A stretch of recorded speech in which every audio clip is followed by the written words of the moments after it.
Before we begin, let me know in the comments where you're watching from and what time it is for you right now. Some cities are built for living, others are built for remembering, but a few, rare, terrible few, are not meant to be found at all. At the Mountains of Madness, Lovecraft's longest and arguably most unsettling work presents such a city. A cyclopean fossil of an intelligence older than Earth's continents, discovered under the Antarctic ice and left not uninhabited, but deliberately buried.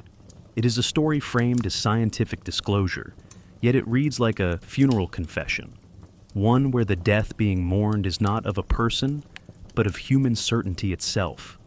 First written in 1931, at a time when polar exploration was capturing the world's imagination and Darwinian science was eroding theological anchors, the novella emerges as both a product of its time and a reaction against it. This was the era of Byrd's Antarctic expeditions, of geological timescales becoming public knowledge, and of civilizations increasingly defined by what they could map, measure, and master. Lovecraft responded not with wonder, but with warning. He offered a city whose very architecture narrates Earth's pre-human history, a place where science itself leads not to clarity, but collapse. This investigation will trace how that city was constructed, literarily, culturally, and mythologically, and why its discovery was framed not as triumph, but as tragedy. By the end, we may realize we were not meant to uncover it either, but of course, it's already too late. When At the Mountains of Madness was written in early 1931, the world was trembling between ages, between exploration and exhaustion, between science's ascent and civilization's quiet dread of what knowledge might cost. Lovecraft composed the novella during a period of deep personal and cultural disillusionment. The Great Depression had shattered the myth of modern progress, while new frontiers, both geographic and scientific, continued to expose the fragility of human dominion. Polar expeditions by Richard Byrd and others filled newspapers with reports of regions more alien than Mars. It is no coincidence that Lovecraft, an armchair antiquarian in Providence, should set his most ambitious tale not in space, but beneath the Antarctic ice. He saw there not a frontier of discovery, but of erasure. Humanity, he feared, might one day uncover truths that civilization was not psychologically built to bear. The frozen plateau, then, became both setting and metaphor, a white void where the Enlightenment's light finally faltered. We must recognize that Lovecraft's creative intent was never to construct simple adventure fiction. The novella's form, structured as a scientific field report, mimics the language of rational inquiry only to betray it from within.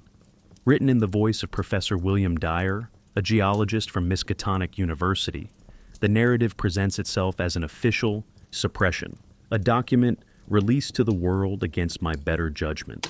This framing is crucial. It allows Lovecraft to collapse the boundary between fiction and testimony, transforming the reader into participant. Every citation, coordinate, and specimen description creates a false sense of authority. It is not an imagined fantasy we read, but a confession smuggled out from the limits of reason. The method was deliberate. By adopting the rhetoric of academic precision, Lovecraft subverts the scientific worldview itself, exposing how easily the tools of enlightenment become instruments of madness. The 1930s were a decade obsessed with discovery, but Lovecraft's vision inverted that obsession into metaphysical dread. According to his letters, he followed with fascination the Antarctic explorations of Byrd, 1928-1930, and Amundsen, 1911-1912, which confirmed that the South Pole was an uninhabited desert of stone and ice. Yet he could not resist filling that void with memory. His imagination transformed scientific isolation into ontological horror. What if the very act of mapping the last uncharted place on Earth brought humanity face to face with its own irrelevance? We must pause here, for this inversion reveals the novella's structural irony. It is not an adventure of conquest, but a requiem for curiosity. The scientists who uncover the lost city are not heroes. They are trespassers. They do not find the unknown. They awaken it. The so-called elder things are discovered not through courage, but through the hubris of cataloging the cosmos as though it were a museum exhibit. Lovecraft's creator intent can also be traced through his ongoing preoccupation with scientific materialism. He was an avowed atheist and mechanist, believing that life itself was the byproduct of blind physical laws. Yet his fiction repeatedly betrays a kind of terrified reverence toward that very indifference. In Mountains, this paradox becomes structural. The story masquerades as a triumph of empiricism, an expedition gathering data, only to dissolve into cosmic nihilism. Dyer's language remains rational long after reason has failed him. When he describes the city's carvings depicting eons of non-human history, his syntax still clings to the discipline of geology, but the content has already transcended it. This reveals something profound.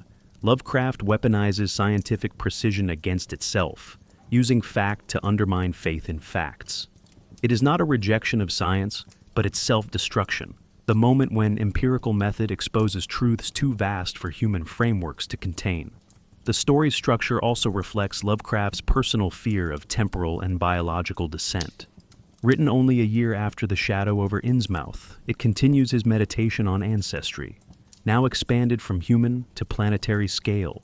Whereas Innsmouth's hybrids mark the collapse of personal identity, the Antarctic city marks the collapse of species. Identity.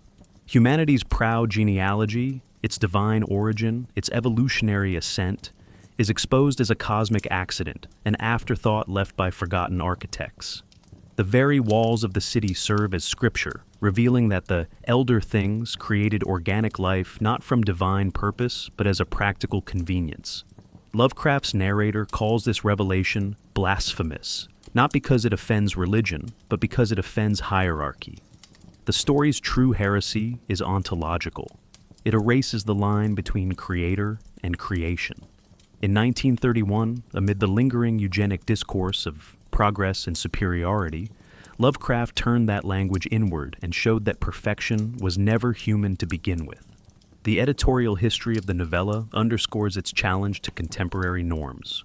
When Lovecraft submitted At the Mountains of Madness to Weird Tales in early 1931, editor Farnsworth Wright rejected it for being too long and too scientific. What he meant, of course, was that it refused to gratify. There are no climactic battles, no moral resolutions, no restoration of order. The horror is cumulative, not episodic, intellectual, not emotional. For readers accustomed to pulp sensationalism, Lovecraft's methodical tone felt alien, yet that very alienation was the point. The narrative's slow descent into the city mirrors the reader's descent into disquiet, the dawning recognition that the world, when seen clearly, is inhuman. When the story finally appeared in Astounding Stories in 1936, it was largely dismissed, only to be rediscovered decades later as one of the foundational texts of cosmic horror. Time, fittingly, became its greatest vindication. We must consider, too, the social climate that shaped the novella's undertones of isolation and despair. The Great Depression had reduced entire societies to uncertainty. The promise of progress seemed to mock itself. Polar exploration, once celebrated as proof of human endurance, now symbolized existential futility. In this climate, Lovecraft's Antarctic becomes not a geographical frontier, but a psychic one, the final threshold of modernity's faith in order. The story's coldness is not just environmental, but moral. There is no redemption in discovery, no moral in revelation. Science, stripped of its optimism, becomes archaeology in a cemetery of gods. The lost city, meticulously mapped, stands as monument to a truth no civilization, past or present, can survive knowing. Thus, At the Mountains of Madness emerges from a convergence of history, philosophy, and personal anxiety. Lovecraft wrote not to chronicle terror, but to document the consequences of seeking it. The novella's Antarctic setting symbolizes the outer limit of human knowledge, the point where enlightenment folds into entropy, and discovery becomes self-annihilation. Its creator intent was not to entertain, but to caution that some architectures of truth are best left buried, because to comprehend them is to dissolve the mind that seeks them. The architecture of horror in At the Mountains of Madness is not constructed from invention alone. It is the product of sedimented mythologies, half-forgotten cosmologies, and inherited anxieties buried far deeper than the Antarctic ice it describes. Lovecraft did not create his alien city ex nihilo. Instead, he synthesized older traditions of polar myth, classical ruin, philosophical pessimism, and evolutionary dread into a new mode of narrative that mimics science while speaking in the dialect of revelation. Consider this carefully. The city's discovery is staged as empirical progress, yet its function is that of a cursed text, a graven myth whose meaning cannot be known without consequence. To understand the lost city, then, we must first understand the older beliefs that informed its contours. The myth of the polar unknown predates modern exploration by centuries. As early as the 16th century, European maps featured imagined continents at the poles, often marked with phrases like "Hic sunt dracones," here be dragons.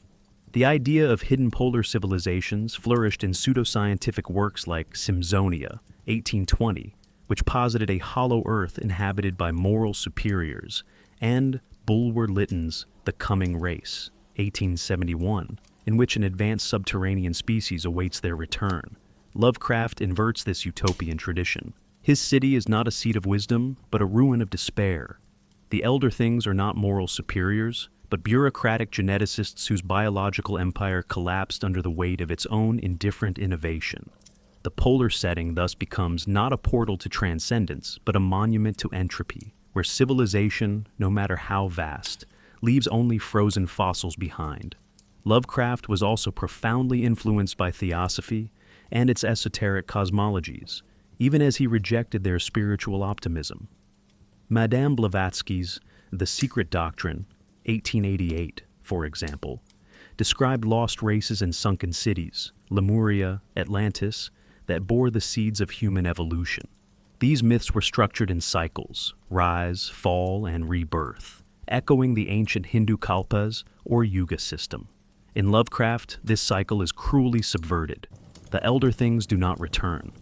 Their rebirth is impossible. Their knowledge survives not as prophecy, but as unreadable glyphs carved in basalt, their meaning so vast and alien that it breaks the human mind upon contact. He retains the cyclical framework, but removes the spiritual consolation. The city does not promise enlightenment. It promises only chronology, long, cold, and merciless. We must recognize that At the Mountains of Madness is steeped in Darwinian horror, yet refracts it through a lens of metaphysical dread. The influence of Charles Darwin's On the Origin of Species, 1859, and T.H. Huxley's popular writings had, by Lovecraft's time, firmly established a biological framework for human origins. But Lovecraft goes further. He suggests that evolution itself is a byproduct of alien design. The elder things, we are told, created life on Earth as a convenience, a byproduct of their experimentation.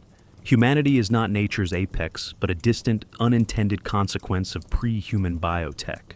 This is not simply a critique of religious teleology. It is a rejection of all human-centric narratives. Evolution becomes a form of cosmic litter, and the evolutionary tree collapses into a minor branch of an unthinkable, ancient sprawl. The philosophical implication is devastating. To live is not to be chosen, but to be left behind. A Nietzschean undercurrent also flows beneath the text. Though Lovecraft never directly cited Nietzsche, the resonance is unmistakable. The elder things are Übermenschen inverted. Not aspirational beings to be emulated, but fallen titans who reveal the emptiness of striving. Their city is the aftermath of will to power without conscience, the ruins of a species that mastered biology, architecture, and planetary dominance, only to fall prey to its own creations. The Shoggoths, once obedient slaves, evolve into rebellious masses, mimicking their master's language and structures before obliterating them. This collapse is not moral, but systemic, a commentary on the failure of design, the futility of mastery, and the inevitability of unintended consequence. It is not simply a warning, it is an indictment. Lovecraft also draws from classical traditions of hubris and forbidden ascent. The doomed expedition mirrors Prometheus stealing fire or Icarus flying too close to the sun. The city's layered bas-reliefs, read obsessively by the scientists, function as a mythological archive, a revelation not of divine will, but of materialist despair. Unlike the biblical Tower of Babel, which fell due to divine retribution, the Elder City stands because no god bothered to destroy it. Its silence is not punishment, but indifference. The horror lies not in transgression, but in the absence of anyone to transgress against. Lovecraft's cosmology is not ruled by malevolence. It is governed by absence, a theological vacuum into which meaning cannot survive. The Antarctic itself, long associated with purity and extremity, becomes a philosophical space in this story.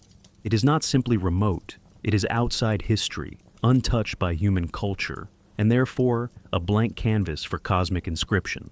Earlier writers such as Edgar Allan Poe in the narrative of Arthur Gordon Pym, 1838, and Jules Verne in Journey to the Center of the Earth, 1864, imagine polar regions as sites of revelation or inversion. Lovecraft, reading those works obsessively, strips them of their wonder. In Mountains, the pole is not inversion, it is origin. The city beneath the ice does not challenge human reality, it precedes it.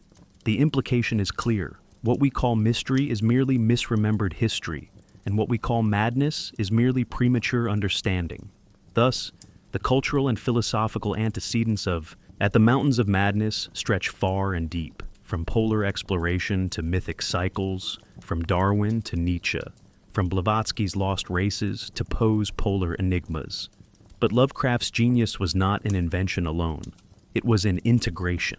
He folded these traditions into a narrative that feigns science while enacting scripture, that mimics discovery while enacting ruin. The city he describes is not a metaphor for the past. It is a mechanism of collapse.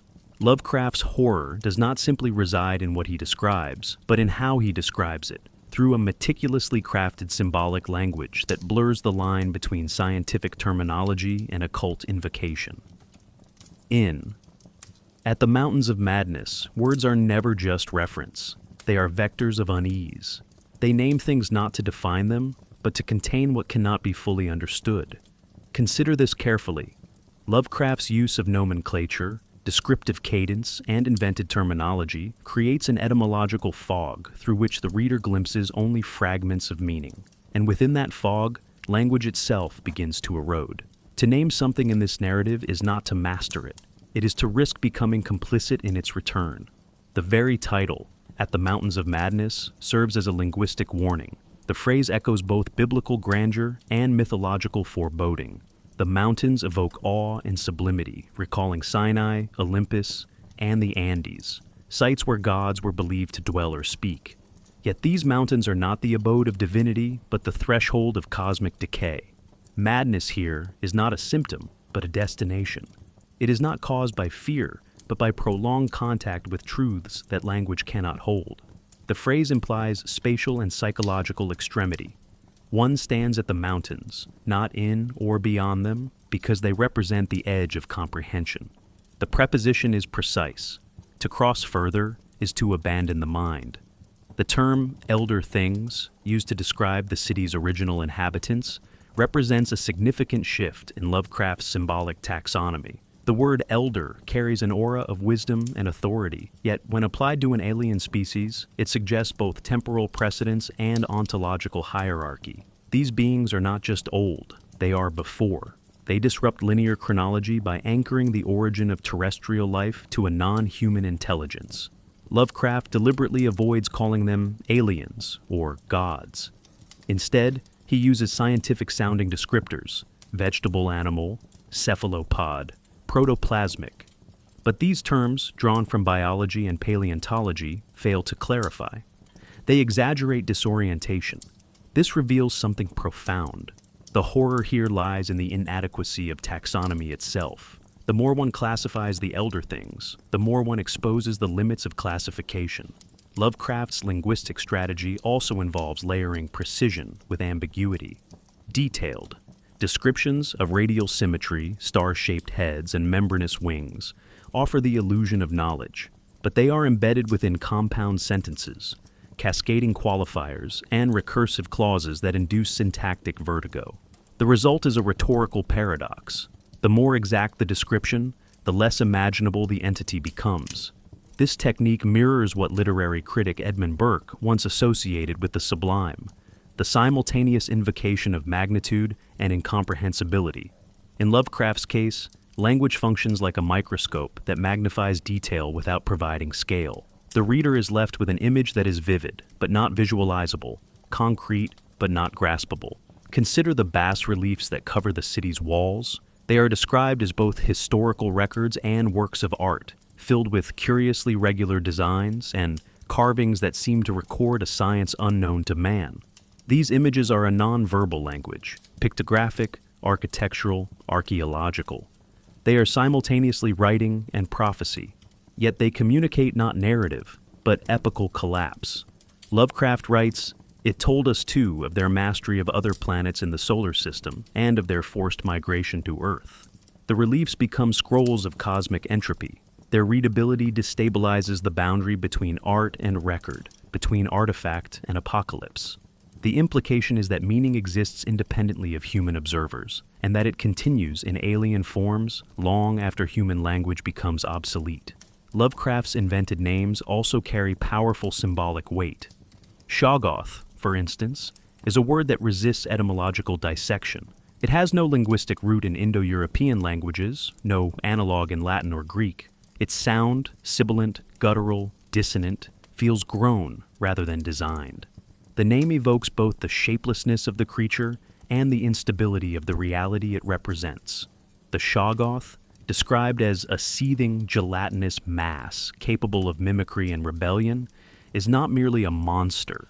It is a parody of language itself, an echoing thing that speaks in stolen voices, a biological text that has outlived its authors.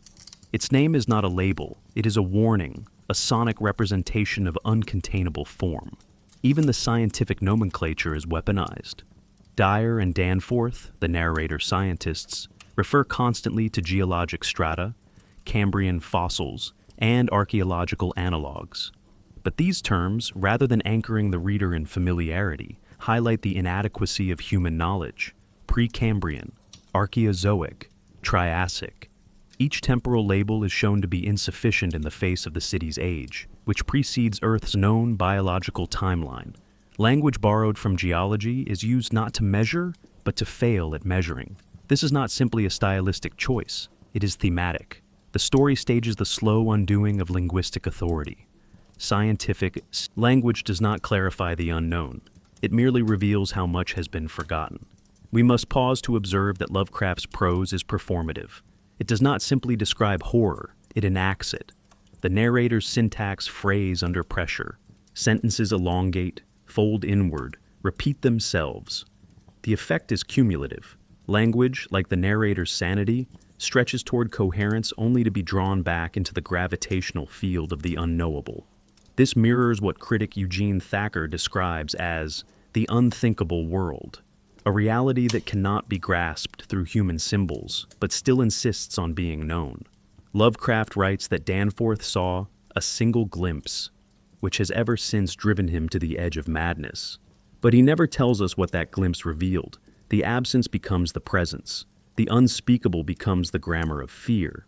Thus, Lovecraft's etymological and symbolic strategies are not incidental. They are structural. From elder things to Shoggoth, from bas-relief to biology, every word is designed to destabilize meaning. The city under the ice is not just ancient, it is incommunicable. Its language predates ours, survives ours, and mocks the notion that anything can ever be truly named. Lovecraft's At the Mountains of Madness is not merely a story, it is an artifact. It presents itself less as fiction than as forbidden record, deliberately designed to mimic the tone, structure, and credibility of a suppressed scientific report. This method of narrative construction, what we may term mythopoeic realism, is one of the most crucial and most insidious techniques in Lovecraft's repertoire. Consider carefully.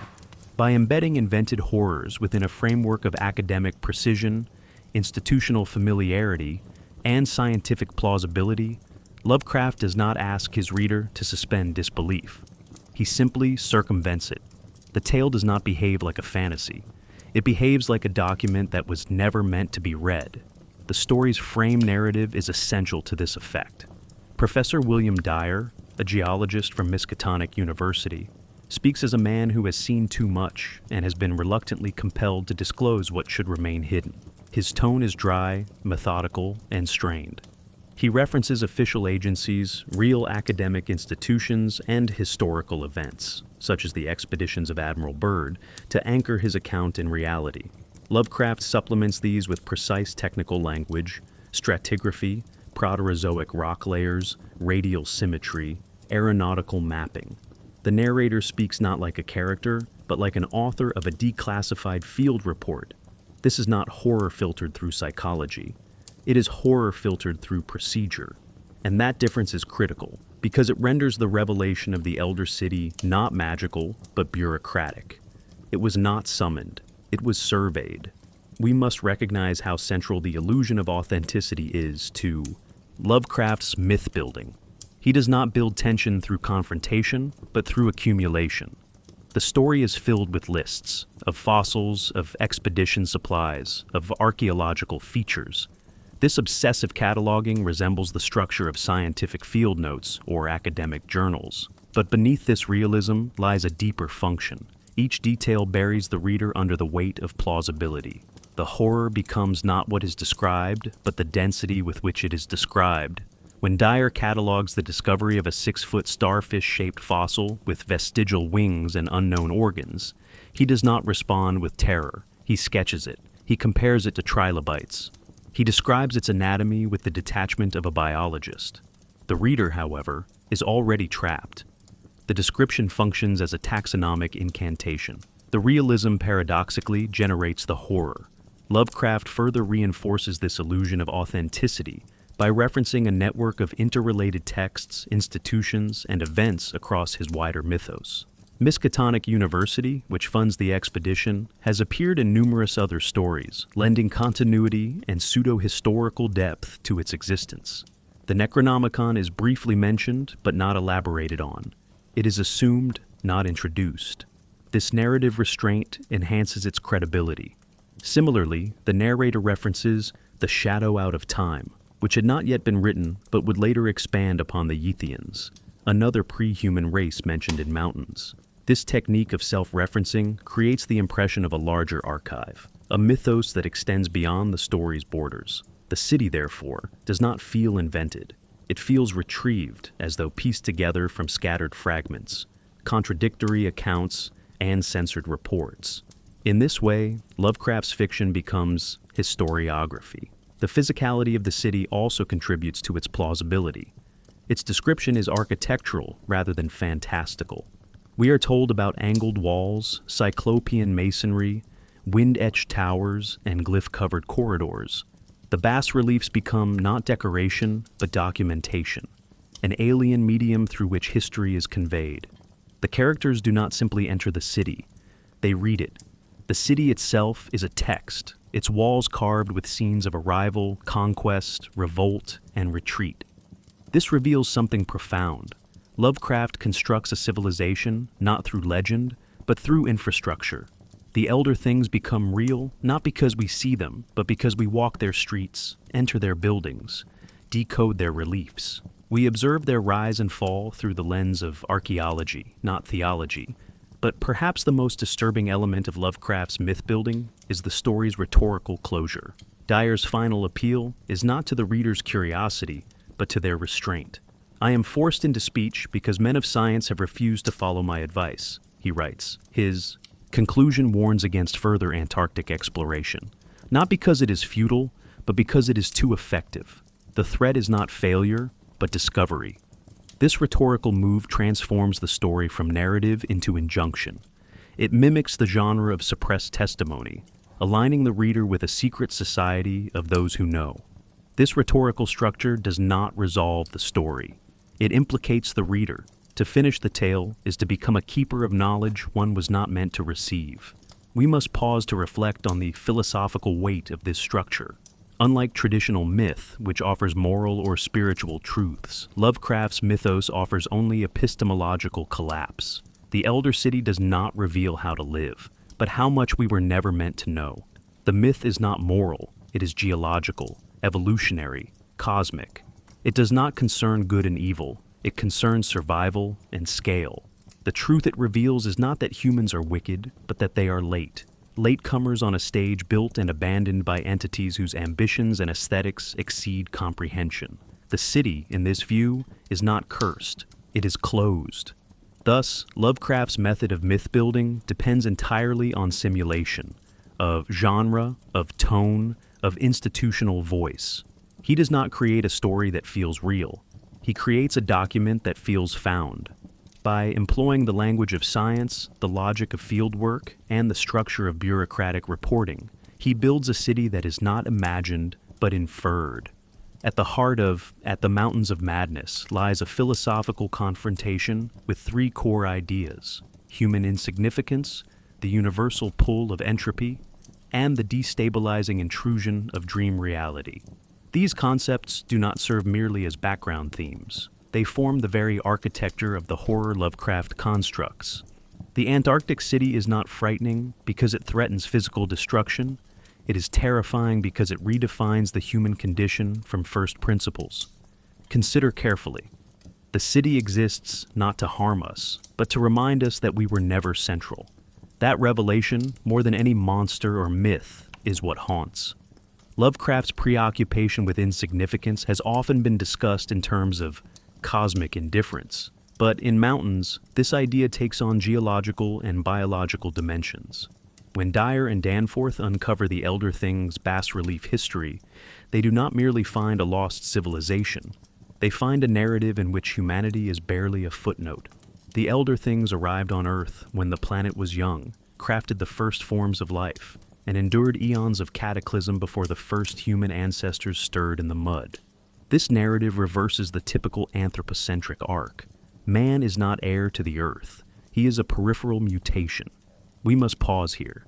This is not simply a reversal of religious creation. It is a critique of every human narrative that places meaning at its center. The implication is chilling. The universe is not waiting for us. It has already moved on. This idea gains further weight when viewed through the lens of entropy. The Elder City is not an active threat. It is a ruin, a fossil of a civilization whose age defies the imagination. Its architecture lies half buried under millennia of glacial weight. Its creators long since diminished or vanished. Lovecraft deliberately avoids the spectacle of destruction. Instead, he describes slow decay. The great stone city had stood in silent ruin since before the first true mammals had come into being. Entropy here is not merely physical, it is civilizational, existential. The Elder Things rise and fall mirror a universal pattern. Complexity gives way to collapse, creation to rebellion, structure to slime. This triadic rhythm, creation, rebellion, decay, recurs throughout Lovecraft's work and functions as a dark parody of religious eschatology. There is no final judgment, no renewal, only cycles without memory. We must recognize that in Lovecraft's world, entropy is not moral decay, it is structural truth.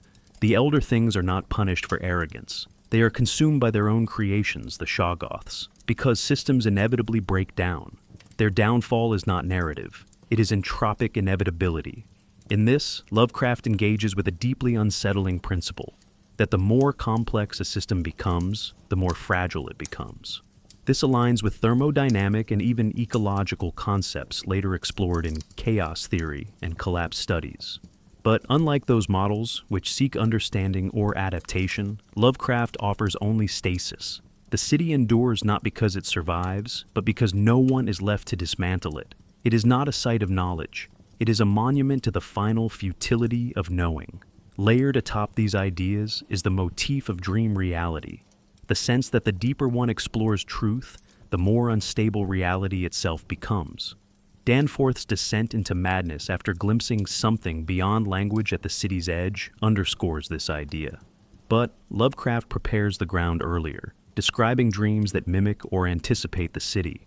Strange dreams of great stone cities, and of shadowy forms peering from behind colossal doorways. These are not simply hallucinations, they are intrusions, evidence that reality itself is porous and that memory, dream, and perception are not separate domains but overlapping strata. In this schema, the mind becomes a soft surface upon which older realities inscribe themselves. Dream does not oppose reality, it precedes and perforates it. This motif draws on both psychological and metaphysical sources. Freud's theories of the unconscious were well known to Lovecraft, as was the idea that repressed material returns in dream. But Mountains inverts this model. The dreams do not conceal trauma, they reveal lineage.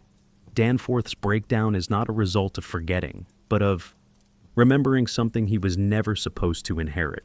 The implication is disturbing. Memory is not individual. It is species deep, carried in blood and bone from the pre-human past. Dreams in this light are not personal, but ancestral. And the city under the ice is less an external structure than a mnemonic architecture. A place the mind recognizes because it was never truly unfamiliar. Philosophically, this produces a form of what Eugene Thacker calls black illumination, the moment when knowledge becomes toxic and understanding triggers collapse. The Elder City is not forbidden because it is evil. It is forbidden because it is true. It contains a vision of life, time, and selfhood that cannot coexist with human identity. Dyer's final plea to prevent further expeditions is not based on danger, but on truth trauma. He is not afraid that others will be harmed. He is afraid they will understand, and that understanding, once attained, cannot be undone. So we are left with a triad: insignificance, entropy, and dream reality. These are not themes in the traditional sense. They are not lessons to be learned or ideas to be debated. They are conditions to be endured.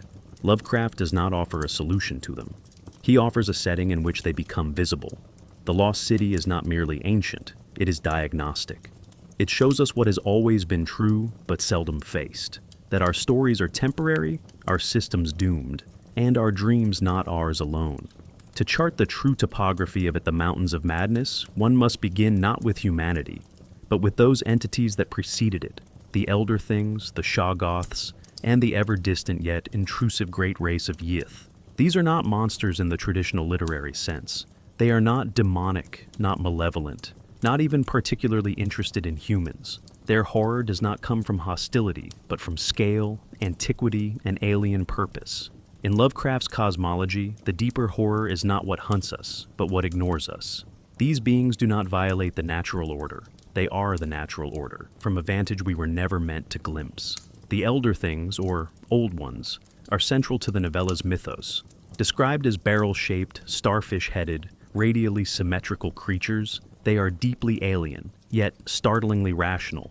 Lovecraft goes to great lengths to render them biologically plausible, drawing from marine biology, botany, and paleontology to describe them in precise, taxonomic detail. Their bodies contain features from multiple kingdoms of life, vegetable-animal composites that defy binary classification. But these anatomical specifics are more than decorative. They destabilize our very framework of life. The narrator notes, radiates, yes, but not quite, if such a term can be applied to a form which seems to have a quasi-pentagonal radial symmetry. Even scientific language fractures under their complexity. The horror, then, lies not in their grotesqueness, but in their consistency. They are not chaos. They are coherence, just not ours.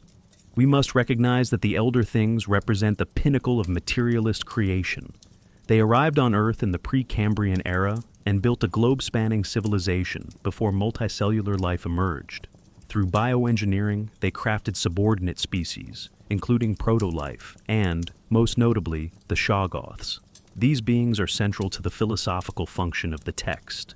The Elder Things, for all their alien nature, are builders, scientists, artists, and colonizers. They are not gods, but administrators of biology. Their cities are functional, not sacred. This demystification is critical. Lovecraft replaces divine creation with biotechnological authorship. The Elder Things created life not from benevolence or design, but as an industrial process. Humanity, in this model, is not a descendant of apes, but of a byproduct. The implication is devastating. Life is not sacred. It is incidental. This leads inevitably to the Shoggoths, the most volatile and narratively charged of Lovecraft's creations. Described as formless protoplasm, these entities can mimic form, generate organs, and adapt rapidly to changing conditions. Initially used by the Elder Things as laborers and servitors, they eventually rebelled. Their revolt is not driven by ideology or desire, but by the capacity for change. They evolve language, autonomy, and eventually predation. Lovecraft describes them as slaves that had mutinied and now resided in the darkness of abandoned corridors. The Shoggoth becomes the ultimate expression of entropy, creation that escapes containment. It is not evil, It is excess, the collapse of systems into instability. We must pause here. The Shoggoth is not simply a monster. It is a mirror. It reflects the unintended consequences of mastery.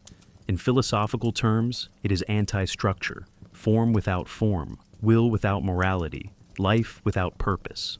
Its capacity to imitate the Elder Thing's language becomes the most chilling detail. Lovecraft writes, Danforth swore that he heard that damnable cry that echoed from the vaulted ceilings. Tekeli-li, Tekeli-li. This repetition, mechanical, meaningless, instinctive, shows that even language, humanity's last defense against the void, can be mimicked and drained of significance. The Shoggoth is not only the death of the Elder Things, it is the death of communication, of history, of lineage itself. Hovering at the margins of this narrative is the great race of Yeath, referenced only briefly but charged with metaphysical weight. These beings are not physically present in the novella, yet their influence saturates the mythos. They are time-traveling intelligences who switch minds across eons, preserving their consciousness by occupying other species. While the Elder Things represent biological primacy, the Yeathians represent intellectual dominion, cognition, untethered from body or era. Their appearance in mountains is fleeting. Lovecraft mentions their migration and clashes with the Elder Things, suggesting a conflict not of war, but of incompatible worldviews. The Yeathians' presence implies that time itself is unstable, that knowledge transcends its vessel, and that history is not linear. This destabilization of time compounds the narrative's central anxiety, that the past is not behind us. It is beneath us, waiting. Consider carefully. Each of these entities, the Elder Things, the Shoggoths, the Yeathians, embodies a different kind of threat. The Elder Things threaten by showing us that we are not the first. The Shoggoths threaten by showing us that our creations can outlive us. The Yeathians threaten by showing us that even consciousness is not our own. These are not enemies to be fought. They are truths to be endured. Their horror lies not in what they do, but in what they reveal. They make visible the scaffolding behind reality, and once seen, that scaffolding cannot be unseen. This triad, originators, rebels, archivists, maps onto broader themes of creation, collapse, and preservation. The Elder Things build, the Shoggoths unbuild, the Yeathians record, but none of them care about humanity. We are not part of their war, not subjects of their curiosity. We are incidental, irrelevant, overlooked. And this indifference is the ultimate force in At the Mountains of Madness. Not malice, not vengeance, indifference. To be ignored by gods is more terrifying than to be punished by them. In At the Mountains of Madness, Lovecraft constructs a chilling inversion of the classic encounter narrative. Rather than triumph through understanding, human interaction with the lost city results in a slow, silent collapse of comprehension.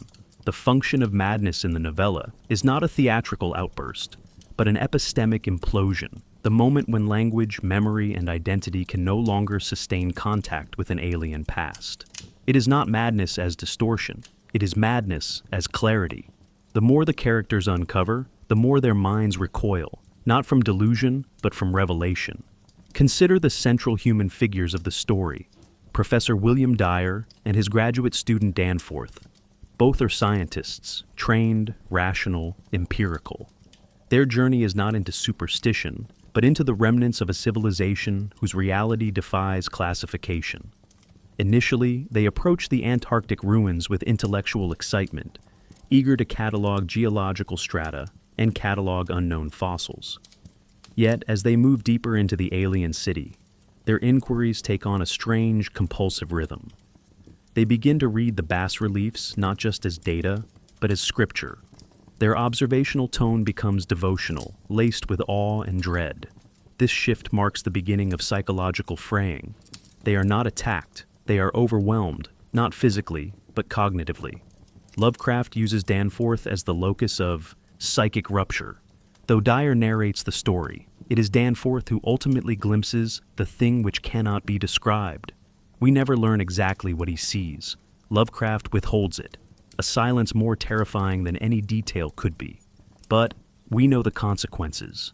Danforth is shattered, reduced to muttering fragments of alien cries.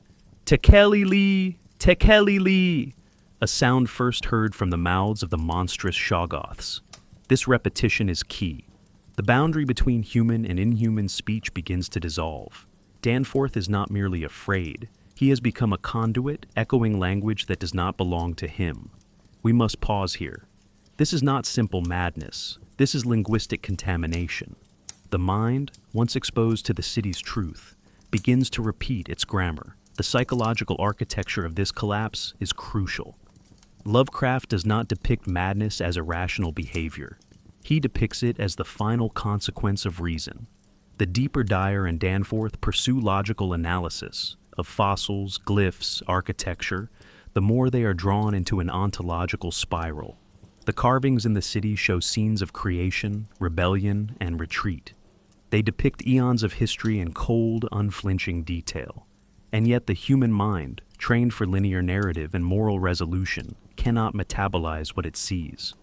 The carvings are too old, the events too vast, the meanings too indifferent. Dyer, in reflecting on their exposure, admits that their minds have been touched by an alien truth beyond bearing. The horror lies in understanding too much, not too little. In this way, Lovecraft weaponizes the Enlightenment ideal of knowledge. The scientific method, which presumes that truth is always worth pursuing, becomes a trap. The Miskatonic expedition is not punished for hubris. It is punished for curiosity. They sought to know, and in doing so, they encountered a reality that was not built for human minds. This reframes the function of madness in the story. It is not a breakdown. It is a defense mechanism, a last-ditch neurological firewall to preserve the self.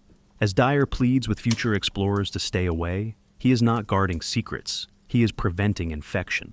The interplay between visual imagery and psychological rupture also deserves attention. When Danforth sees it, Lovecraft does not describe a monster or an event. He describes a glimpse, a fragment of architecture, a suggestion of motion. The narrator tells us that Danforth refuses to tell what he saw, though hints have crept out in the incoherent whisperings he would sometimes utter. This narrative restraint is essential.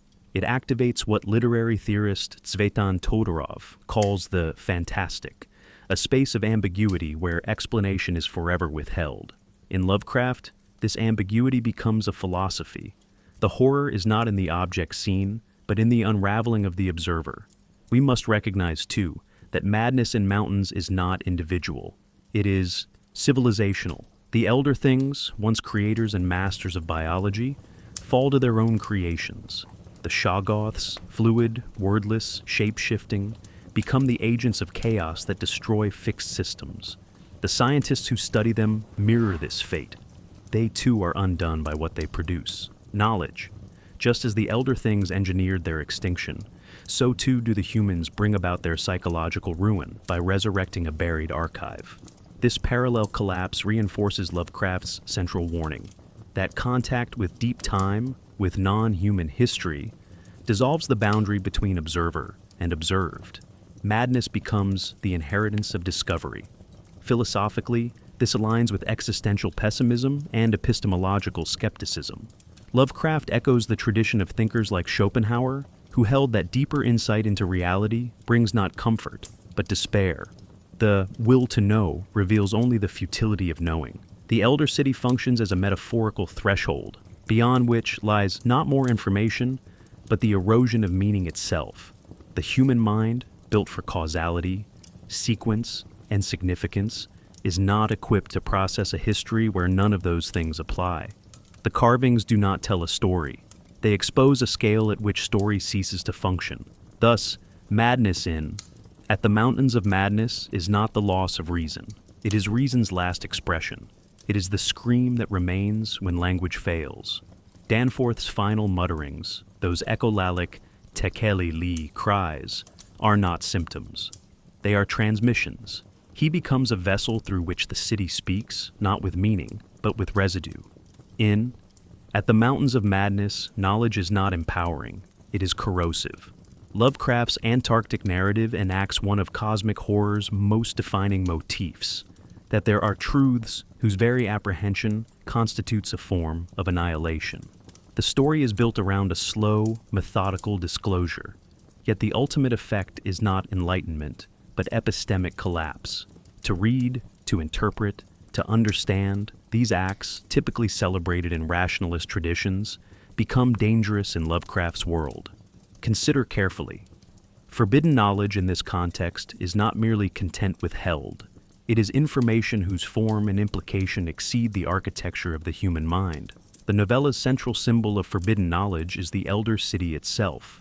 Carved in stone, its walls document the biological origins of life on Earth, the rise and fall of civilizations, and the transient dominion of even the most advanced beings. These records are not encrypted, they are readable, and this is what makes them fatal. The scientists decipher the bas-reliefs with almost alarming ease, identifying timelines, species, and cultural epochs.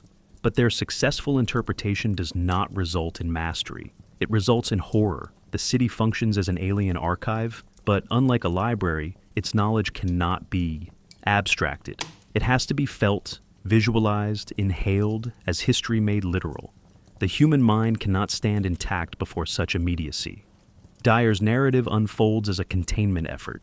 He speaks not to convey what he knows, but to prevent others from knowing it. His warnings are explicit. I could not help feeling that they were evil things, mountains of madness whose farther slopes looked out over some accursed ultimate abyss. His tone is not simply cautionary, it is sacrificial. He has borne witness to something irreversible. Knowledge in this story is a contagion. It spreads from mind to mind, echoing in dreams, muttering through Danforth's lips, replicating itself like a Shoggoth's own mimicry. Madness, previously examined as psychological breakdown, here becomes epistemological recoil. The mind, exposed to truths that annihilate context, collapses in self-defense. This portrayal of knowledge is not new in literary tradition. The biblical tree of knowledge, the Gnostic concept of forbidden gnosis, and the Greek tragedy of Prometheus all explore the cost of knowing. But Lovecraft severs knowledge from both moral consequence and divine order. His knowledge is not prescribed by gods. It is forbidden by reality itself. There is no punishment for knowing. There is only disintegration. The mind is not judged, it is overwhelmed. And this is a key difference. In Lovecraft's world, the price of knowledge is not death, but unraveling. There is no outside force inflicting it. The knowledge itself is incompatible with our structure of understanding. This leads to what we might call an epistemic inversion. The closer the expedition comes to decoding the city's truths, the less they understand their own place in the world. The story begins in scientific certainty. Geological charts, fossil identification, cartographic mapping. It ends in language collapse and nervous breakdown. This trajectory is not incidental. It reflects a structural critique of Enlightenment rationalism. The assumption that all knowledge is beneficial, that the world, once illuminated, will yield to comprehension, is precisely what Lovecraft seeks to deconstruct. His fiction poses a terrifying question. What if knowledge is not a light in the darkness, but the darkness itself? The Shoggoths, in this context, serve not only as biological threats, but as metaphorical expressions of epistemic trauma. They are creations that outgrew their creators, organisms without form, speaking only in echo. Their mimicry, of language, of structure, of identity, suggests the horrifying possibility that knowledge itself can become autonomous, viral, uncontainable. A Shoggoth does not destroy by force. It dissolves distinction. It erases the boundary between knower and known, human and inhuman. The scholars who study the bas-reliefs eventually resemble the Shoggoths in their repetition, their fragmentation, their hollowed syntax. Language itself becomes infected by what it tries to describe. We must also consider the dream logic that permeates the novella. Dreams, visions, and intuitions leak through the text like early signs of epistemic collapse. Danforth's final breakdown, triggered by a glimpse of something never named, is framed as a descent into unspeakable recognition. He has seen the ultimate source of the blasphemies and is left only with fragments. This refusal to articulate is not coyness. It is philosophical strategy. Lovecraft positions some truths as anti-linguistic. They destroy the tools used to express them. In this sense, the story's most profound horror is not what is told, but what is withheld. The narrative itself mirrors the nature of forbidden knowledge. It is constructed as a confession, a warning, a last-ditch plea not to investigate further. Yet by reading it, we, the audience, are already complicit. This metatextual function is critical. Lovecraft forces the reader into the same position as the narrator, witnessing what should not be witnessed, knowing what should not be known. The act of reading becomes an act of transgression. We are told not to go to the mountains, but we go. We read. And with each passage, the world becomes a little less stable. Thus At the Mountains of Madness, forbidden knowledge is not about secrecy or taboo. It is about scale, duration, and incommensurability. It is about truths that cannot be held by the human frame. The city under the ice does not hide its past. It radiates it. And in touching that past, the present begins to dissolve. At the Mountains of Madness could emerge as the central pillar of Lovecraft's cosmic geography. Its thematic and architectural components had already been seeded across a constellation of earlier texts, some authored by Lovecraft himself, others drawn from his eclectic reading of science fiction, gothic horror, and speculative travel narratives. This subsection traces those literary sediment layers, demonstrating how Mountains is not a standalone work, but a culmination, a convergence point of motifs, narrative structures, and philosophical anxieties cultivated over decades of genre evolution.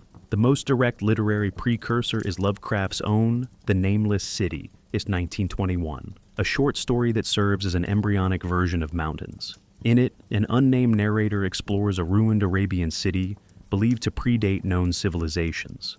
Like Dyer and Danforth, he descends into subterranean passages filled with non-human architecture and inscriptions detailing the rise and fall of a pre-human race.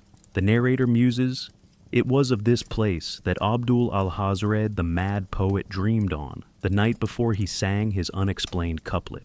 This early tale introduces several key motifs: subterranean ruins, alien architecture, historical bas-reliefs, and the epistemic peril of uncovering too much. While less scientifically grounded than Mountains, The Nameless City introduces the psychological trajectory that later stories would refine, the transformation of intellectual curiosity into existential dread. Equally foundational is Edgar Allan Poe's The Narrative of Arthur Gordon Pym of Nantucket, 1838, which Lovecraft revered and explicitly referenced in Mountains.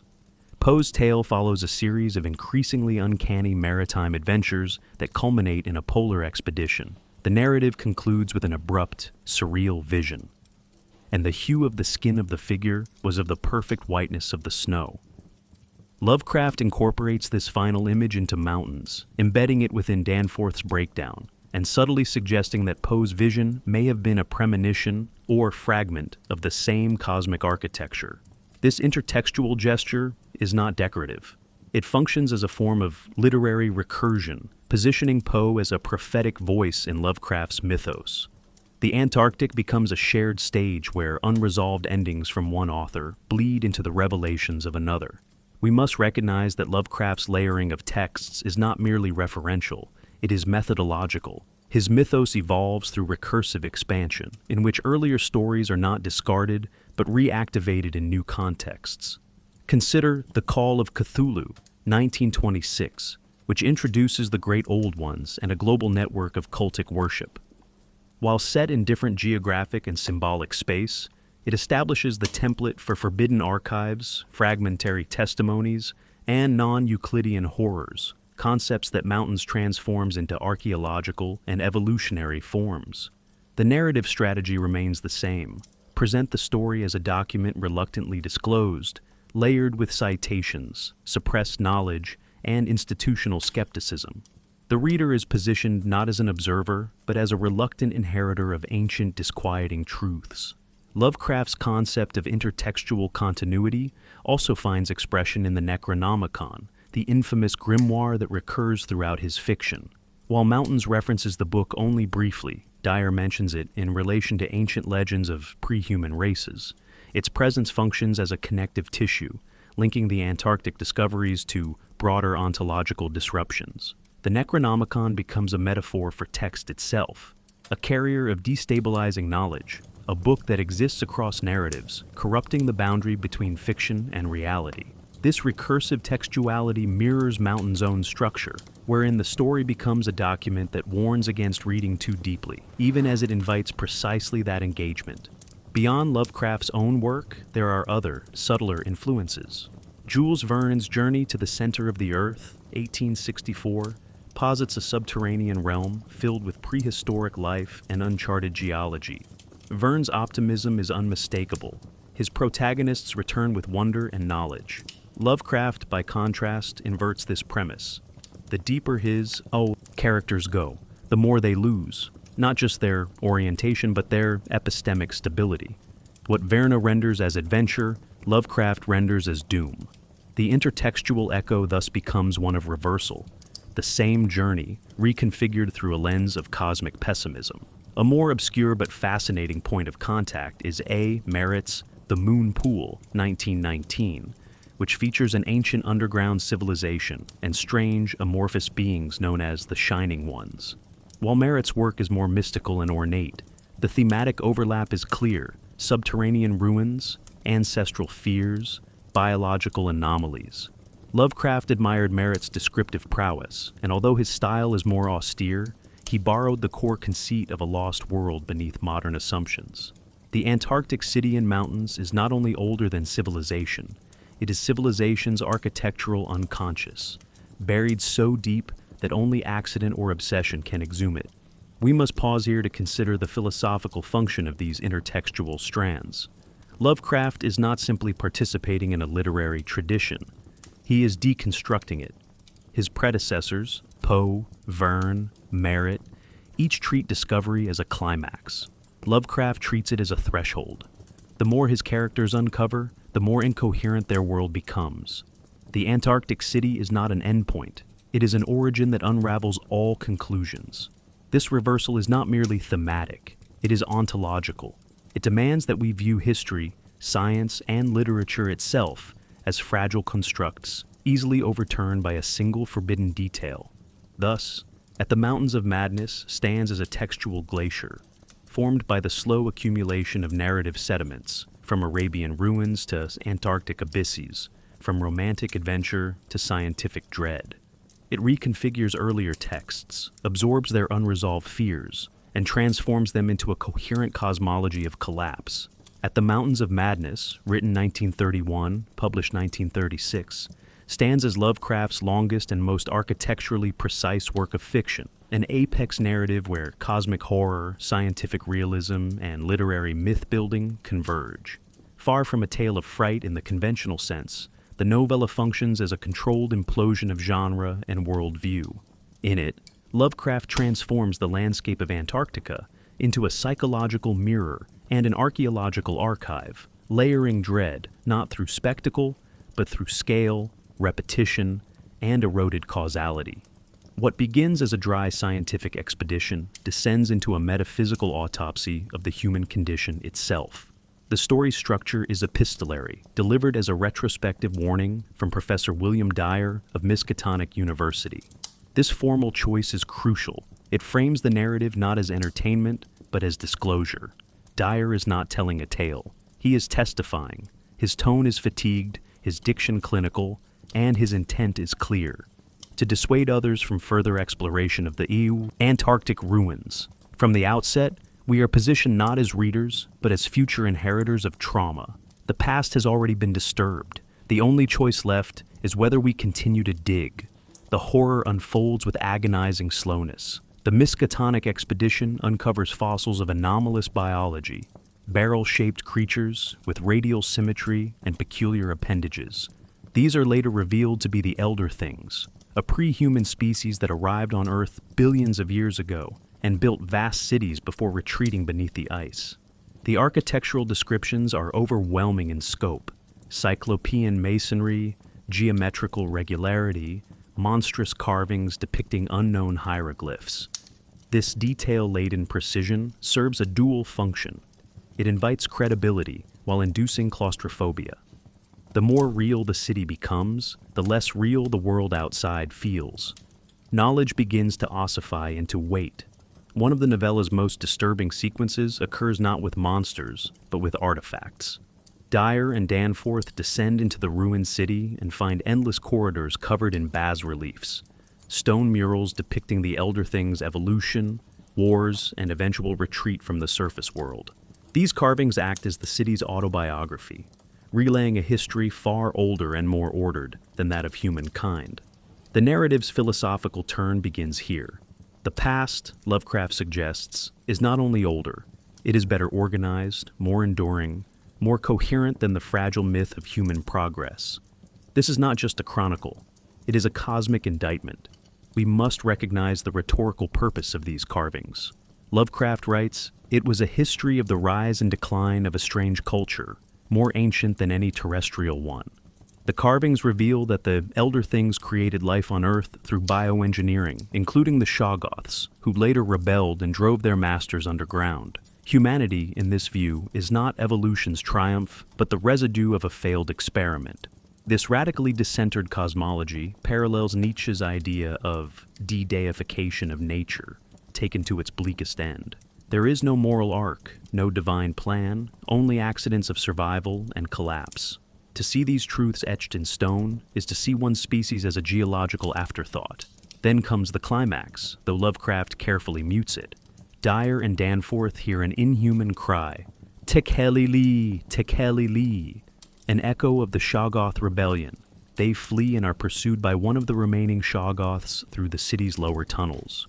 Danforth, at some point, glimpses something so traumatic it drives him into muttering madness. We are never told what he sees. Lovecraft, in a characteristic refusal, withholds the image. This silence, however, is not a narrative gap. It is the thematic endpoint. The horror is not what is seen. It is that it was seen at all. The mind, Lovecraft implies, has thresholds, and Danforth has crossed. 1. The story ends with Dyer's plea that no further expeditions disturb the ruins. He writes, "I could not rid myself of the idea that the wild winds voice the words, Tekeli-li." The final note is one of contagion, that the city itself speaks not with reason, but with echo, fragment, and repetition. Madness in this story is not explosive, it is ambient. The mind does not shatter, it becomes hollow, repeating phrases that no longer belong to it. Lovecraft uses, "At the mountains of madness," not to answer questions, but to frame unanswerability.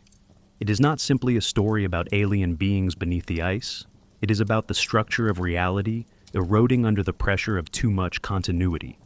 We thought ourselves recent, but not fragile. We thought the past was closed, but it breathes. The novella stands as a fictional document that destabilizes non-fictional belief, in science, in time, in narrative coherence itself. And in the broader mythos, it is the anchor point around which the rest of the cosmology spirals, pulling in the shadow out of time, the call of Cthulhu, and the whisperer in darkness into a gravitational center of epistemic dread. While At the Mountains of Madness displaces humanity in space, placing alien intelligences beneath our feet and older than our species, The Shadow. Out of Time, written 1934-35, published 1936, performs the same decentering across the axis of time. Where the former story unfolds through the cold logic of geology and archaeology, Shadow dissolves identity through temporal collapse, memory distortion, and bodily displacement. In this story, the human mind is not only vulnerable to knowledge, it is porous to it, susceptible to possession, and ultimately unable to distinguish personal memory from inherited cosmic archive. Here, Lovecraft's horror operates not through what is seen, but through what is remembered, or worse, what has been remembered in place of one's own experience. The narrative centers on Professor Nathaniel Wingate Peaslee, a political economist at Miskatonic University, who suffers a sudden amnesiac fugue in 1908. During the 5 years of his altered state, he engages in strange research, speaks unfamiliar languages, and isolates himself from his family. Upon recovering his original consciousness, he finds himself haunted by disturbing dreams, visions of vast libraries, non-human architecture, and a race of beings wholly unlike mankind. These dreams intensify until he comes to believe, through fragments and research, that his mind had been temporarily exchanged with that of a member of the great race of Yith, a time-traveling species capable of projecting consciousness across aeons. The Yithians are central to the story's function. Unlike the Elder Things or Shoggoths, they are not physically horrific. Lovecraft describes them as cone-shaped beings with sensory organs atop flexible appendages. Bizarre, yes, but not monstrous. Their horror lies in what they do. Extract minds from hosts across time, insert their own consciousness, and catalog all available knowledge into a vast trans-temporal archive. They are historians of the cosmos, preserving civilizations long after their physical extinction. Their power is not military or magical, but epistemic. They do not kill, they overwrite. In Peasley's case, they replace his body's consciousness with one of their own, and insert his into their collective. This displaces not just his identity, but his temporal context. His mind is removed from the present and plunged into a past so alien, it renders the present nonsensical upon return. We must recognize the philosophical gravity of this exchange. Lovecraft is not simply imagining a body swap. He is staging a collapse of linear time and individual identity. Peasley's dreams are not dreams. They are residual data, cross-temporal leakage. His memories are not his own, yet they feel more vivid than anything he has lived. The story's central horror is the realization that selfhood is not sovereign, that the boundary between I and it is contingent, and that memory itself is a flawed container. Lovecraft writes, "My sense of identity was submerged in a flood of images and ideas, a kaleidoscope of alien places and unknown faces. This is not metaphor, it is diagnosis. The mind, confronted with continuity too vast to hold, simply fragments." The narrative crescendo occurs when Peasley, decades later, joins an expedition to Australia to uncover the ruins of the Yithian city glimpsed in his visions. There, beneath the sand, he finds not only physical evidence of the city, but the very room he had seen in his dreams. He finds ancient manuscripts bearing his own handwriting, created during his time as a disembodied intelligence. This physical confirmation of psychic memory annihilates all remaining doubt, and yet, the result is not triumphant realization, it is dread. He notes, "I shivered at the thought of those years when my body had been the vehicle of an alien presence." Lovecraft inverts the usual narrative of recovered truth. Here, to remember is to dissolve. Importantly, the Yithians are not malevolent. They are, in fact, rational, systematic, and non-destructive. But their dispassionate harvesting of minds reveals a deeper horror. Knowledge pursued without empathy. History recorded without ethical concern. The Yithian archive preserves civilizations, but at the cost of autonomy. The implication is devastating, that the preservation of knowledge may require the destruction of selfhood. The archivist does not care for the subject's well-being, only for its informational yield. Lovecraft thus critiques both scientific detachment and archival fetishism. In seeking to record the totality of time, the Yithians flatten its meaning. The past is no longer lived, it is catalogued. Peasley's final anxiety stems not from what he endured, but from what he might yet endure again. He fears that the Yithians may return, not in ships or armies, but in thought. "I dread the possibility that they may someday return to Earth," he writes, perhaps in the form of a conquering mental tide. The horror has no body. It has only transmission. Lovecraft here anticipates modern anxieties about data saturation, psychological intrusion, and identity erosion in the age of cognitive surveillance. The invasion is not external, it is interior, and it leaves no scars. Thus, the shadow out of time functions as a mirror to "At the Mountains of Madness." If the Elder Things and Shoggoths embody biological and material horror, the Yithians embody intellectual and existential horror. They rewrite history not through conquest, but through curation. And Lovecraft, in crafting their story through Peasley's fragmented recollections, constructs a narrative that is less a tale than a paranoid archive, a record that loops, overlaps, and infects its reader with the same destabilizing insight it imparts to its protagonist. After Lovecraft's death in 1937, his mythos did not fade into obscurity, it mutated, through the work of his literary executor, August Derleth, and the efforts of numerous admirers and collaborators. The foundations laid in At the Mountains of Madness and related texts were not merely preserved, but reinterpreted, extended, and, in some cases, radically reshaped. These expansions form the third layer of the mythos, not Lovecraft's creation, but the aftershocks of it. They are works that seek to clarify what he left ambiguous, to personify what he left symbolic, and to render into system what he insisted was ultimately unknowable. The results are varied, sometimes profound, sometimes problematic, but always revealing in how they engage with the idea that Lovecraft's world is too vast for any single author to contain. The most significant figure in this transformation was August Derleth, co-founder of Arkham House and self-appointed architect of what came to be known as the Cthulhu mythos. Derleth's project was one of taxonomy. He attempted to organize the entities, geographies, and metaphysics of Lovecraft's stories into a coherent system of good and evil. The Elder Gods became forces of cosmic order, while the Great Old Ones, including Cthulhu, represented chaos and malevolence. This moral structure was entirely absent in Lovecraft's writings. As scholars such as S.T. Joshi have argued, Derleth's schema amounts to a Christianization of what was originally a fundamentally amoral cosmos. The city under the ice and mountains was not evil, it was indifferent. Derleth's reinterpretation, while popular, domesticates that indifference into a narrative of moral struggle.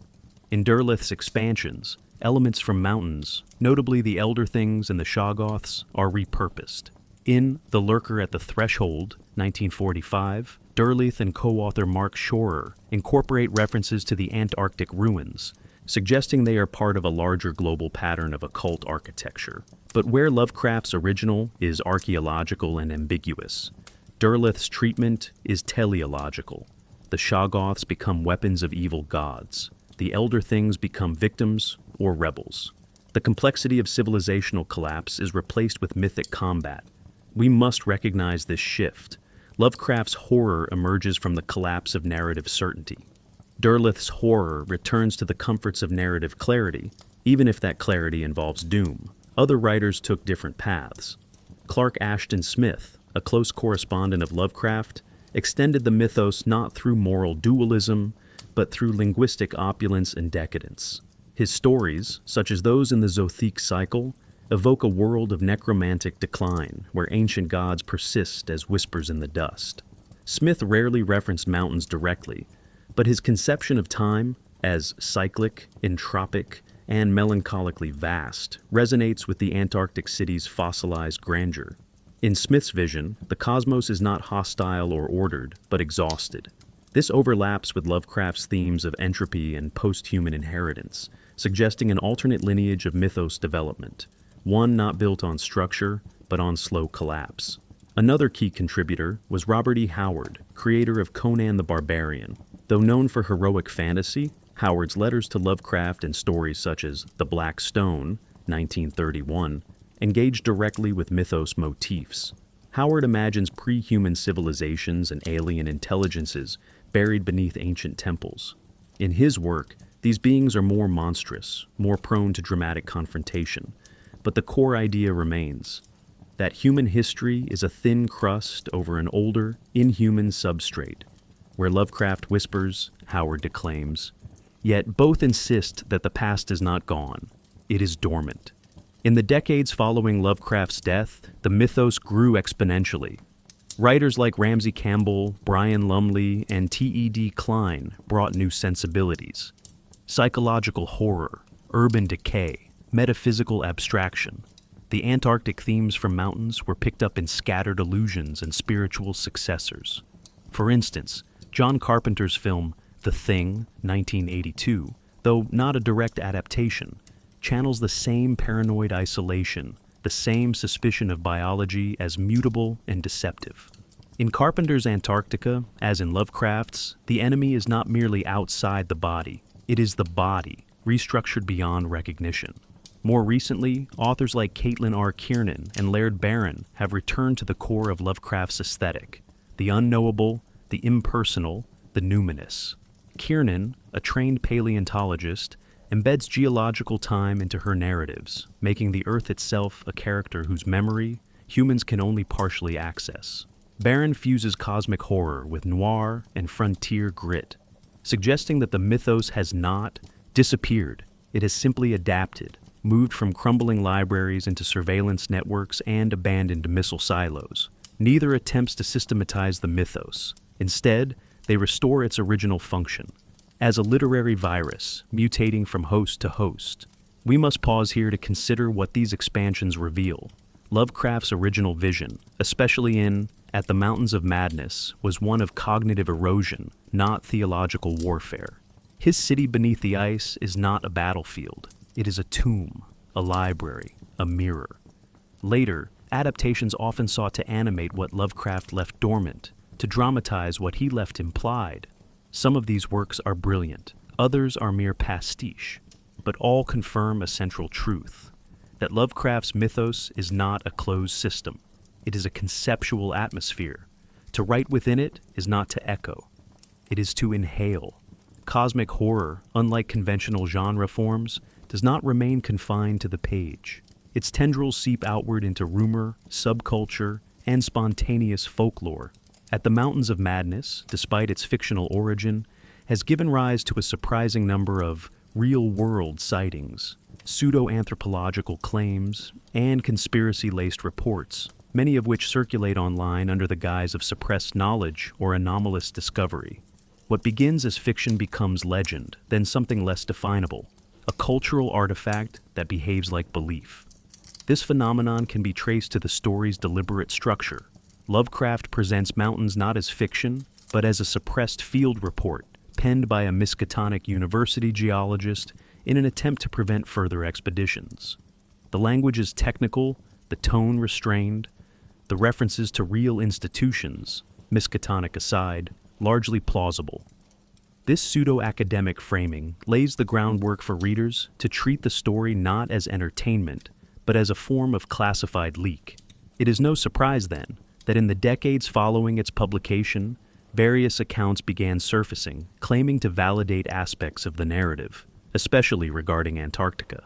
Throughout the 1950s and 1960s, during the Cold War's peak and a resurgence in polar exploration, rumors began circulating that U.S. and Soviet expeditions had discovered anomalous structures beneath the Antarctic ice, including black stone ruins, heat-radiating caverns, and biologically inexplicable remains.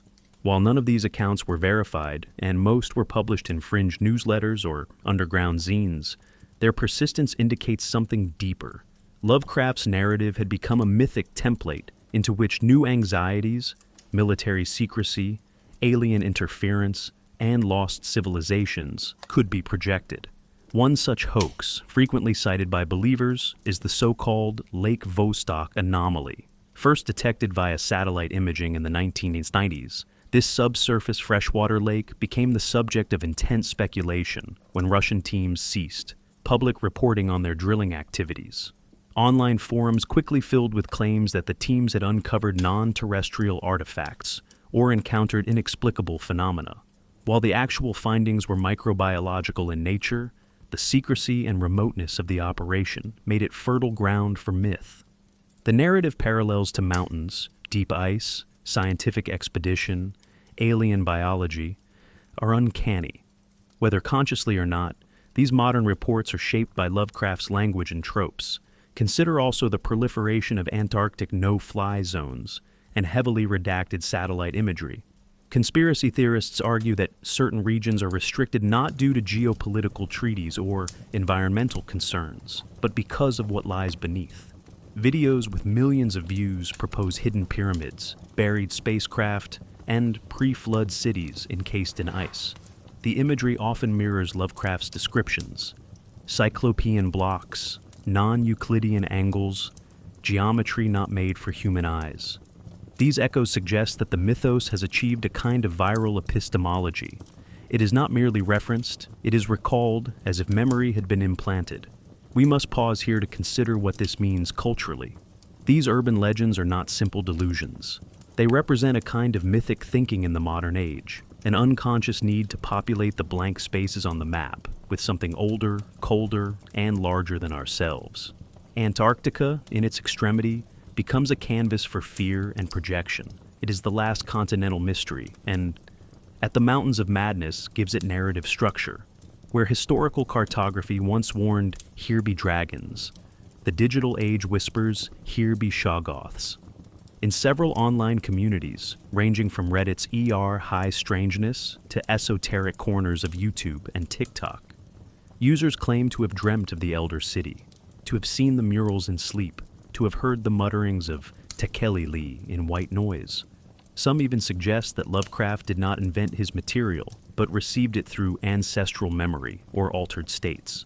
While these ideas lack empirical grounding, their recurrence is revealing. They treat the fiction not as imaginative excess, but as veiled disclosure. We are not reading about the city these communities suggest. We are remembering it. This mythification extends beyond mere storytelling. It intersects with new religious movements, particularly in chaos magic and hyperstitional circles. In these frameworks, belief does not follow from truth. Truth follows from belief. To say, the elder things existed becomes functionally equivalent to them existing, if enough people behave as if they did. Mountains, then, becomes not a story, but a ritual object, a textual relic that generates ontological weight by being circulated, believed, and repeated. The mythos is not validated by archaeology, but by affect, by recurrence, by the emotional shape of paranoia. The persistence of these sightings and rumors, despite overwhelming scientific consensus and debunking, points to something primal, not gullibility, but a yearning, a hunger for scale, mystery, and orientation. The horror of mountains is that we are not central, that the world was built long before us and will outlast us. But in a strange twist, believing in the mythos, even in warped or conspiratorial form, allows people to feel connected to that scale. The dread becomes a kind of belonging, a link, however terrifying, to something enduring. If, At the Mountains of Madness has never received a faithful film adaptation, it is not for lack of interest. It is because its horror is not cinematic in the conventional sense. Its dread is architectural, ambient, conceptual. It lingers in negative space, in time scales beyond framing, in the quiet terror of knowing too much.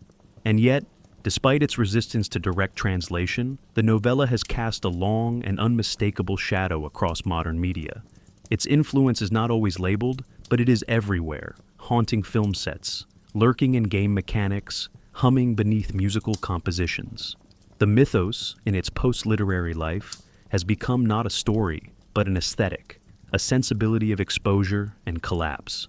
Nowhere is this more apparent than in the stalled but legendary attempts to bring mountains to the screen. The most prominent was director Guillermo del Toro's long-gestating adaptation, first announced in the early 2000s, with Tom Cruise attached to star and James Cameron to produce. Del Toro envisioned a faithful, high-budget horror epic that retained the novella's bleak ending and cosmic scale.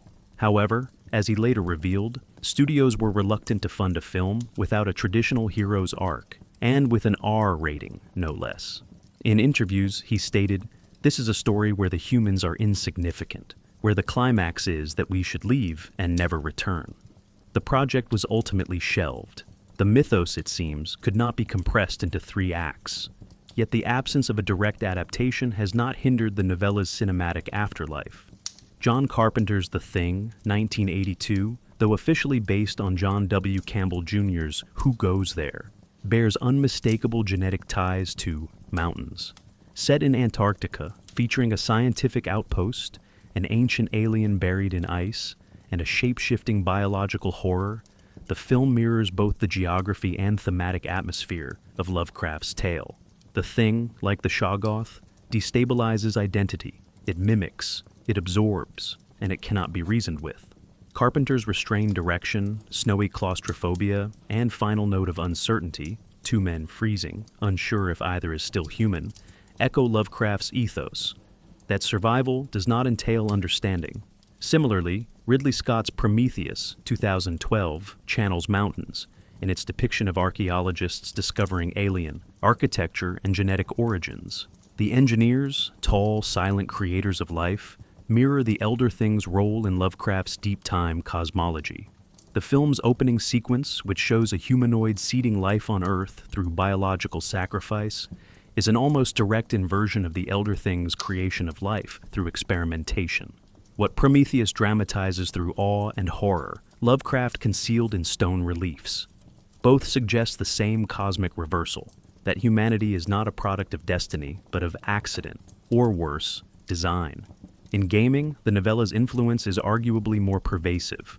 The video game Bloodborne, 2015, developed by From Software, is saturated with mythos sensibilities.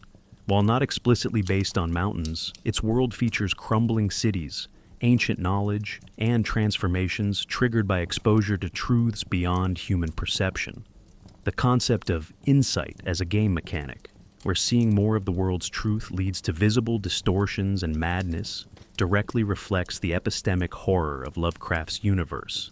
Enemies shift, landscapes bleed into other dimensions, and sanity becomes a cost of knowledge. The game embodies mountains not through narrative, but through systems, making its horror experiential. Other titles such as Call of Cthulhu, Dark Corners of the Earth, 2005, The Secret World, 2012, and The Thing, 2002, explicitly reference Antarctic ruins, lost alien cities, or Shoggoth-like entities.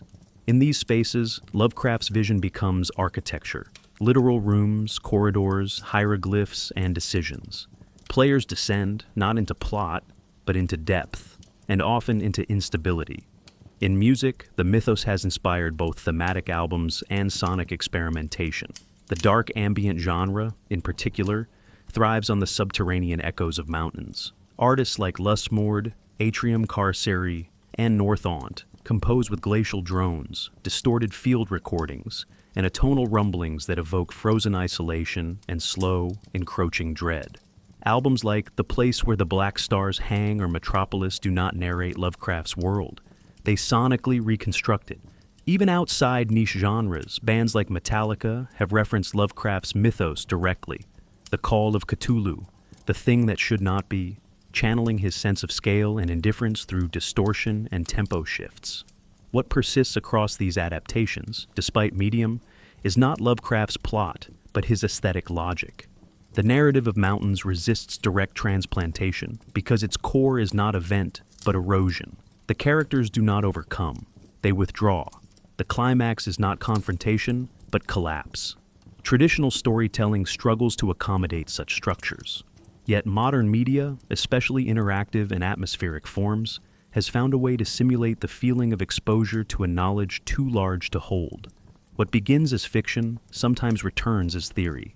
At The Mountains of Madness, originally published in a pulp magazine, and dismissed by some as indulgent genre excess, has undergone a remarkable afterlife, not merely in popular culture, but in academia, subcultures, and intellectual movements that treat it not as mere entertainment, but as philosophical artifact. The novella has been adopted into occult philosophies, reinterpreted through critical theory, referenced in university syllabi, and even invoked by scientific thinkers grappling with deep time and post-anthropocentric thought.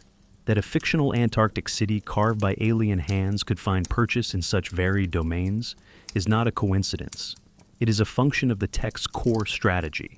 It leaves gaps where belief, theory, and identity can be smuggled in.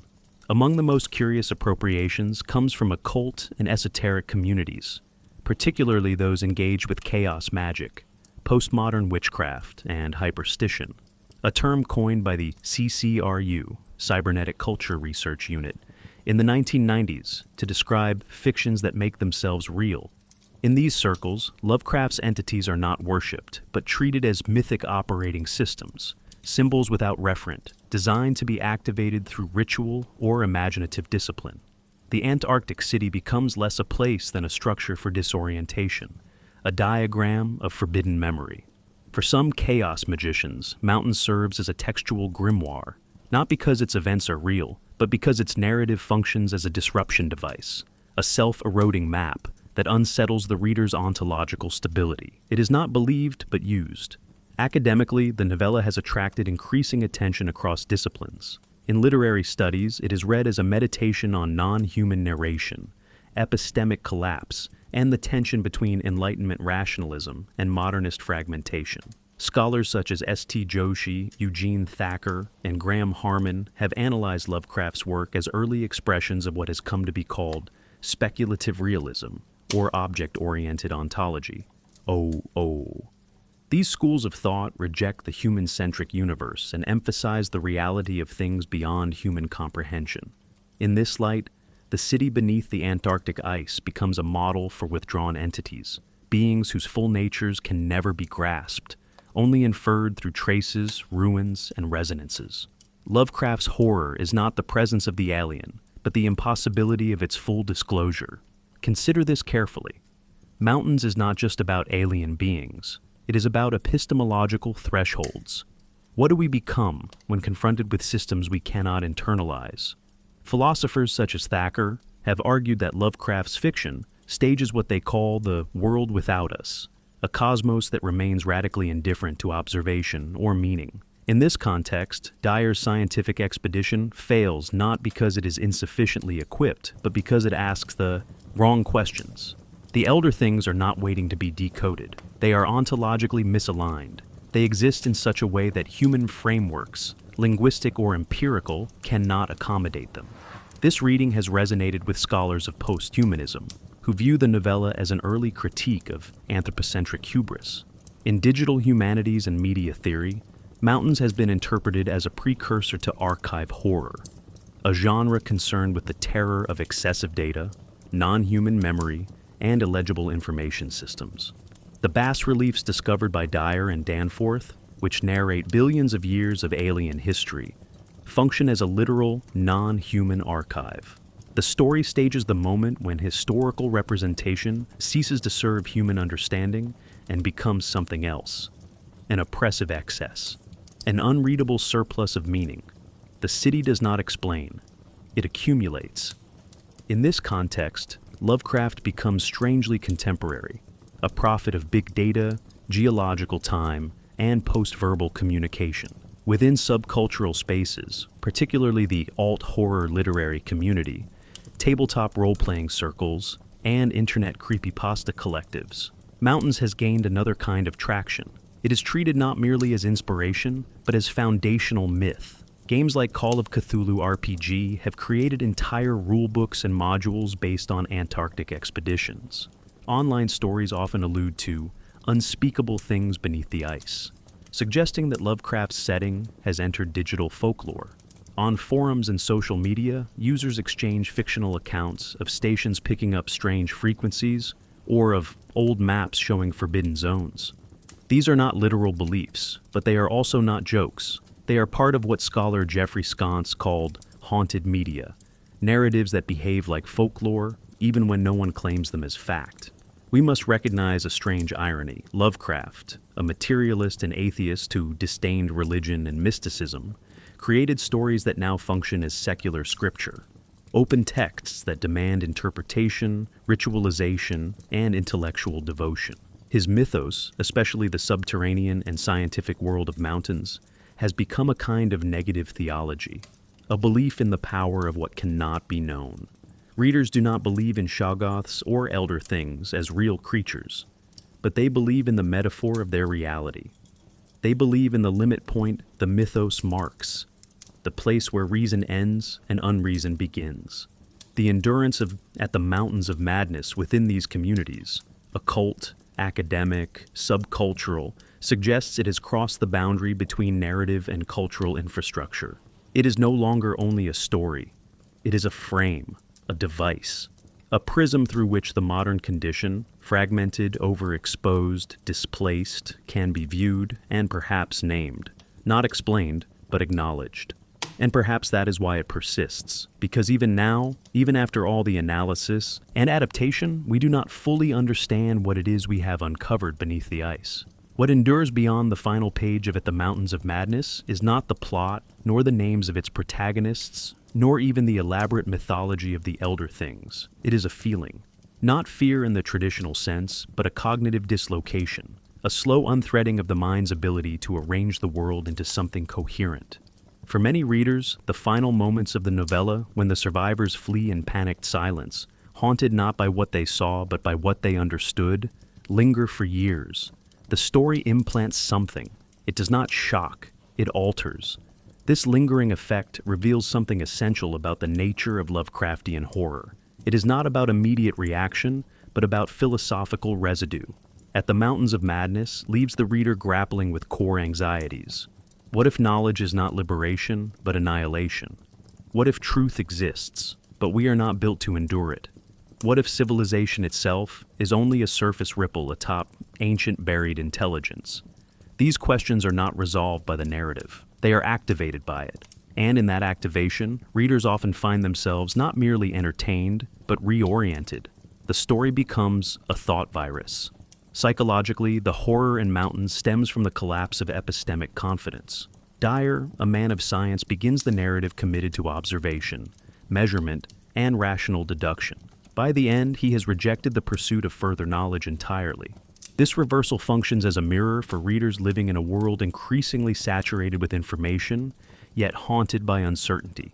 In an age where satellite images scan the deepest oceans and AI models simulate human reasoning, Lovecraft's tale asks a disquieting question.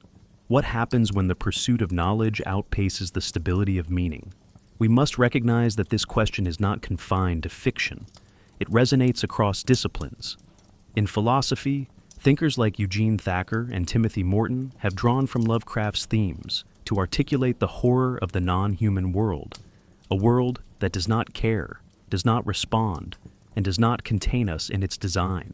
The concept of the world without us, as Thacker calls it, echoes the barren Antarctic landscapes of mountains, an environment indifferent to human presence, containing its own histories, languages, and architectures that do not await discovery, but continue regardless. Lovecraft's city is not a puzzle to be solved. It is a monument to human irrelevance. The psychological effect is cumulative. The reader is not confronted with a single trauma, but with a cascade of destabilizations, biological, temporal, cognitive. The revelation that life on Earth may have been engineered by beings who viewed it as laboratory refuse rather than spiritual progeny dismantles comforting narratives of origin. The notion that these beings themselves were overthrown by their creations suggests that even the architects of life are not safe from entropy and rebellion. And the ultimate implication that something worse than both remains, deeper still, produces a recursive vertigo. One can never be certain the horror is over. In fact, certainty is the first casualty. This reveals something profound about mountains as a modern myth. It does not offer catharsis. Unlike traditional horror, there is no final confrontation, no act of heroism, no restoration of order. The story concludes with flight, silence, and psychological fragmentation. Its lasting effect is a kind of ideological subtraction, a removal of explanatory frameworks. Dyer does not merely escape the city. He abandons his profession's foundational faith. I could not help feeling, he writes, that they were evil things, mountains of madness whose farther slopes looked out over some accursed ultimate abyss. This is not scientific language. It is metaphysical despair. What persists, then, is not the narrative detail, but the philosophical scar. Readers find themselves unable to unthink the implications. Even those who dismiss the story's specifics, the Shoggoths, the murals, the alien taxonomy, often retain the sense that beneath the familiar world lies something other, untranslatable. This intuition threads through modern consciousness in subtle ways. The unease provoked by high-frequency data, the feeling of being watched by systems we cannot name, the creeping suspicion that human experience is but one form among many. Mountains give shape to this unease, not to explain it, but to legitimize its presence. In this way, Lovecraft's novella functions as what philosopher Georges Bataille might call a limit experience, an encounter that pushes the self to its boundary and forces a confrontation with that which exceeds it. The novella does not offer transcendence or insight. It offers a confrontation with the incommensurable. And in doing so, it becomes more than a work of fiction. It becomes a cognitive artifact, a tool for modeling the psychological effects of radical exteriority. And so, we are left, like Dyer and Danforth, standing at the edge of an alien city, listening to the wind and wondering what remains beneath the ice. Not because it threatens us, but because it reminds us that we were never at the center to begin with. The city is not waiting. The knowledge is not for us, but we have seen it, and now we must live with that seeing.